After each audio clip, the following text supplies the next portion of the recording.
Worry is not protection, it is distraction. And what about chasing? Chasing is the illusion that if you try hard enough, hold tight enough, think fast enough, you can force life to bend to your schedule. You think movement equals progress. You think effort equals results. You think intensity equals importance. But here is the paradox. No one teaches you. The moment you stop chasing, everything begins to find its way to you. Not because you gave up, but because you finally stepped out of your own way. Flow is the natural state of the universe. Chasing is the interruption. And if you're hearing these words, it's because some part of you already knows.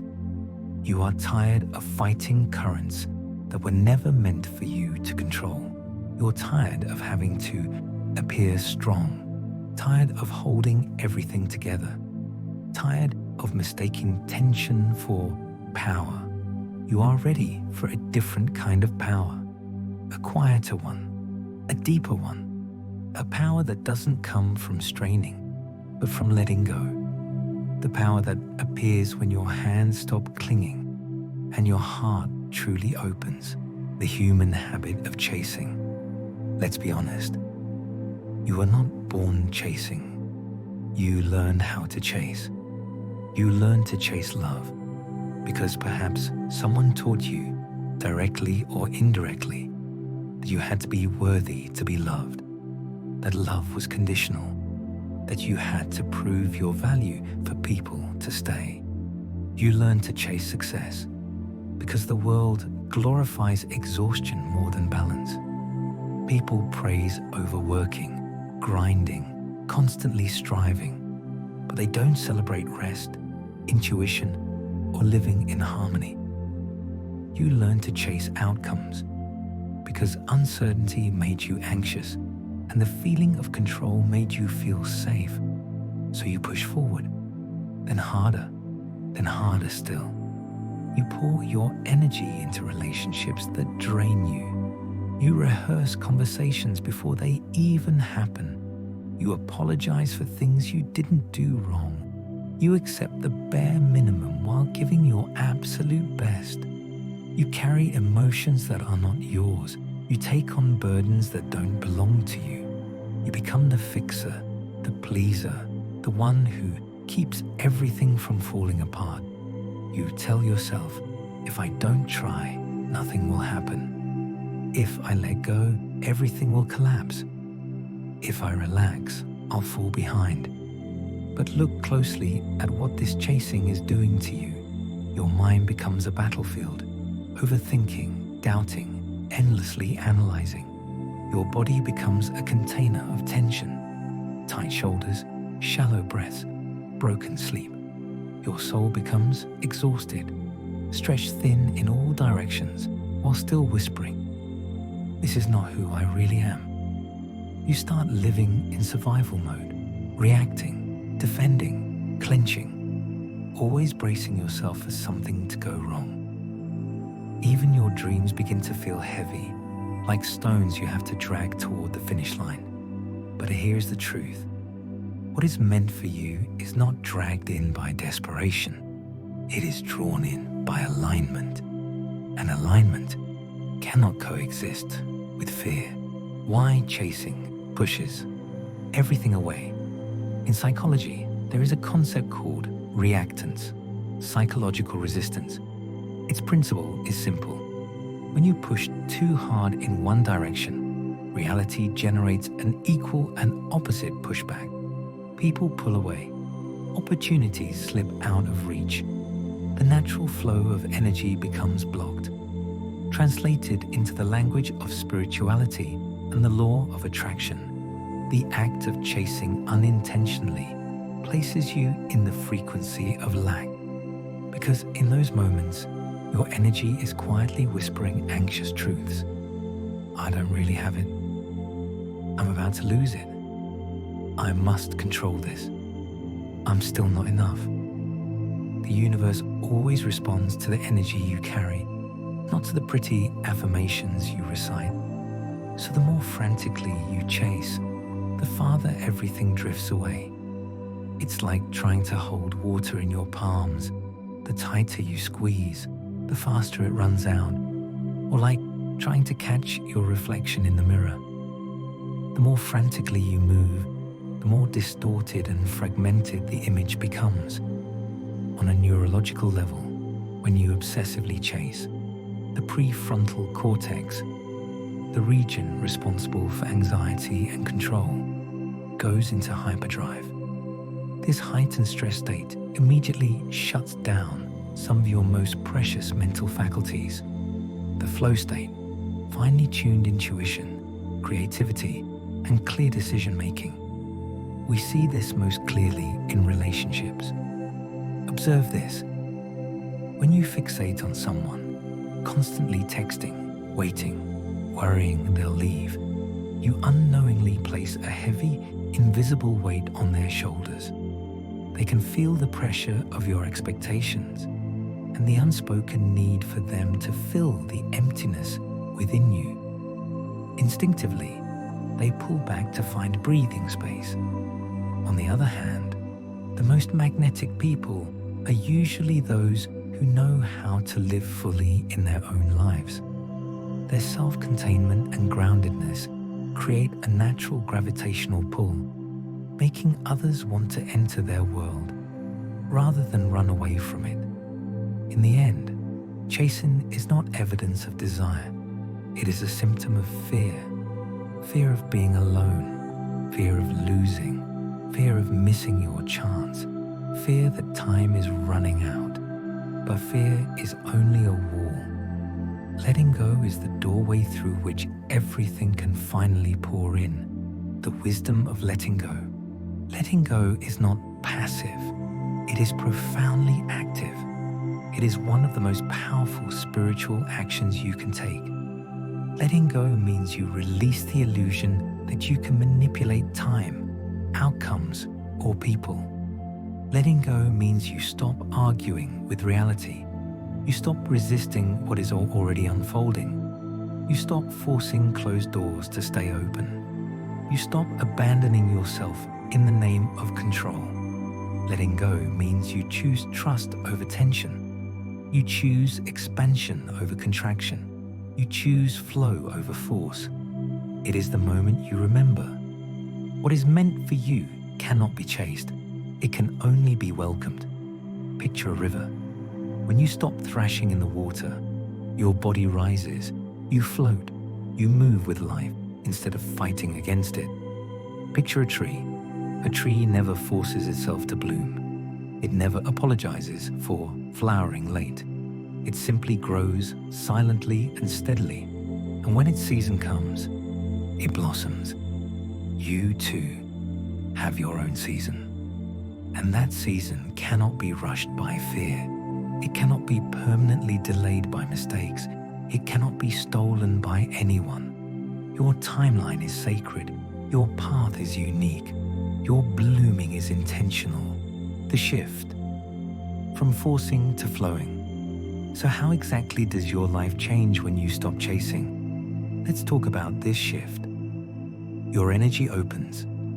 When you release the need to control, your nervous system softens, your breath deepens, your chest relaxes, your thoughts slow down, your energetic field expands, your intuition wakes up, gentle, steady, sure. Your energy moves from resistance to receptivity. You stop clinging. You begin allowing. You become open hands, grounded, steady, inviting. Others feel your peace. There's nothing more magnetic than someone who is not desperate. Your energy becomes soft, stable, and warm, like a quiet light that others naturally gravitate toward. People feel it. Opportunities feel it. Life feels it. Calm is the highest expression of confidence. Trust is the purest form of power. Clarity returns.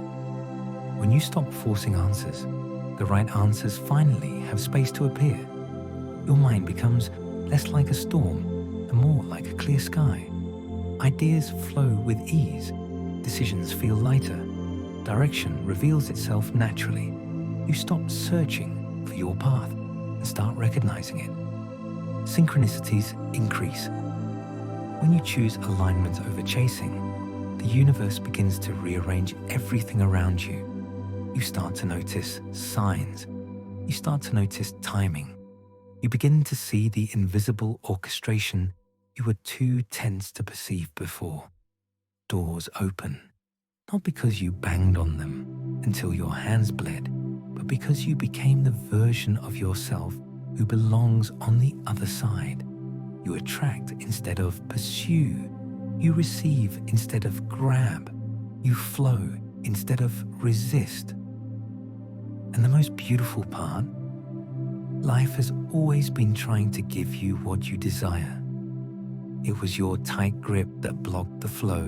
Why surrender is not weakness. For so long, surrender has been misunderstood. It is not giving up. It is giving over. Giving over control to the wisdom of your higher self. Giving over timing to divine orchestration. Giving over fear to trust. Think of a seed. It does not panic in the dark soil. It does not scream, "I must bloom right now." It quietly surrenders to the process because it knows the soil is not darkness, it is preparation. Your delays are not denials. They are seasons, necessary seasons.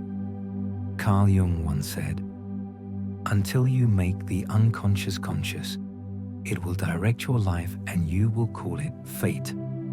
Letting go allows the unconscious to rise. It gives your inner world time to realign before the outer world mirrors it back to you. You are not powerless. You are being prepared. What letting go really looks like. Letting go is not always graceful. Often it is awkward, uncomfortable, messy. It can look like deleting the message you're dying to send, allowing the silence to breathe, giving someone the space to freely choose you, or not.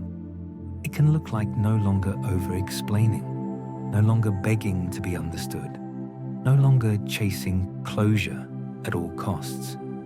It can look like going to bed when your body quietly says, "I'm tired." It can look like a gentle no when your intuition tightens in warning. It can look like telling yourself the truth instead of forcing yourself to be agreeable. Letting go is not the absence of care. It is the presence of trust. It is when you choose to believe that what is truly meant for you will never require you to betray yourself. It is when you allow life to move towards you instead of you sprinting breathlessly toward life. It is when you say, "I will no longer abandon myself just to keep things that were never really mine." And in that moment, that very specific moment, your life begins to move towards you. The universe rushes to fill. Empty hands. There is a truth older than language. What you release will return in another form or be replaced by something better. When you stop chasing what is wrong for you, you create space for what is right. When you stop clinging to old chapters, you allow new ones to begin. When you stop forcing shut doors to open, you begin to notice the doors that have quietly been open all along. Open hands receive, clenched fists do not. Letting go is how you open your hands. And the universe loves open hands. It fills them with people who meet you exactly where you are, with opportunities that resonate with your frequency, with moments that make you feel that life truly is a gift, with a kind of clarity that makes your heart whisper, "Yes, this is me." Your calm becomes your magnet. Your surrender becomes your strength. Your trust becomes your prayer. And your life starts to unfold with a softness you once believed was impossible. When you stop chasing, everything starts to find you. Let me show you what happens when someone truly stops chasing. Not in theory, but in lived experience. The right people, arrive gently. You no longer beg for reciprocation. You stop settling for half-hearted love. You stop shrinking yourself to fit other people's expectations. Suddenly, you begin to attract those who see your value from the very beginning, those who choose you without hesitation, those whose energy naturally harmonizes with yours. Opportunities feel like they find you work, ideas, collaborations. They arrive without you having to strain. Life begins to feel orchestrated, in tune, at times almost too coincidental to be explained by logic. It's not random, it's resonance. What you desire comes faster. Manifestation is not about wanting more intensely. It is about becoming a match for what you desire. Letting go shifts your frequency from scarcity to sufficiency. You become the perfect counterpart to what you once begged for. Peace becomes your default setting.